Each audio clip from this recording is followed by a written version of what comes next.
In a city that never sleeps, one woman quietly navigates the crossroads of her life.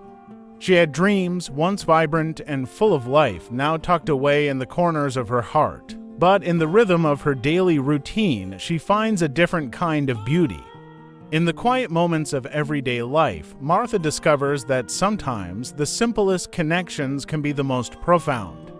The Last Bus Home, a story of love, loss, and the small joys that make life worth living. Before we begin, remember to subscribe to our channel and activate the bell, so you don't miss anything. Now let's begin. Martha sat at the bus stop, the cool evening air brushing against her skin. She tightened her scarf and glanced at her watch. It was 8:15 p.m. and the last bus home was due any minute now. The city was winding down, the streets were quieter, and the glow of the streetlights gave everything a warm, muted hue. She had just finished her shift at the diner where she worked as a waitress. It wasn't the job she'd dreamed of, but it paid the bills. The hours were long, the work demanding, but she was grateful.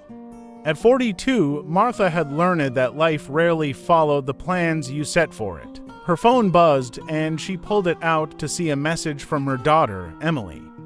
"Don't forget to bring milk," it read. Martha smiled. Emily had just started college, and though she was busy with her studies, she still made time to send little reminders like this. It was one of the small ways she showed she cared. The bus arrived, and Martha boarded, finding a seat near the window. As the bus pulled away, she stared out at the passing city.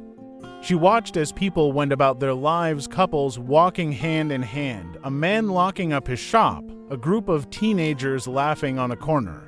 It was a world that moved around her, but one she often felt apart from. She thought about the choices she'd made, the roads not taken.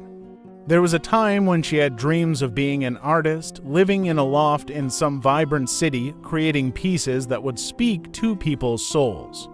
But then life happened. She fell in love, got married young, and had Emily. The marriage didn't last, but her love for her daughter kept her grounded. The art faded into the background, replaced by the need to survive. As the bus moved through the familiar streets, Martha noticed an older man sitting across from her. He wore a weathered coat, and his eyes looked tired but kind. He caught her gaze and smiled. Martha returned the smile, a small connection made in the quiet of the bus. The bus pulled up to her stop, and she stood, nodding at the driver as she stepped off. She made her way to the convenience store on the corner, grabbing a carton of milk before heading home. Her small apartment was warm and smelled of the lavender candle she had lit that morning. Emily was sitting on the couch, her textbooks spread out in front of her. She looked up and smiled when she saw her mother. "Hey, Mom, how was work?" she asked. "Busy, but not too bad," Martha replied, setting the milk down on the kitchen counter. "How's the studying going?" "Exhausting," Emily sighed, running a hand through her hair. "But I'm getting there." Martha walked over and kissed the top of her daughter's head. "You're doing great, sweetie. I'm proud of you." They sat together for a while, talking about their days. It was a simple routine, but one Martha cherished. After Emily went to bed, Martha sat alone in the living room, a cup of tea in her hands. She thought about the man on the bus, the strangers she saw every day, each with their own stories, their own struggles. Life wasn't what she had imagined it would be. It was messy, more complicated. But it was real, and in its own way, beautiful.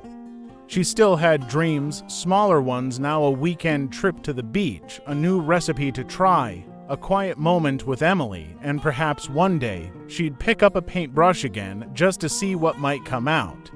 For now, though, she was content. Martha finished her tea, turned off the lights, and headed to bed, ready to face another day in the life she had built. Thanks for staying with me. You can like the video and subscribe for more.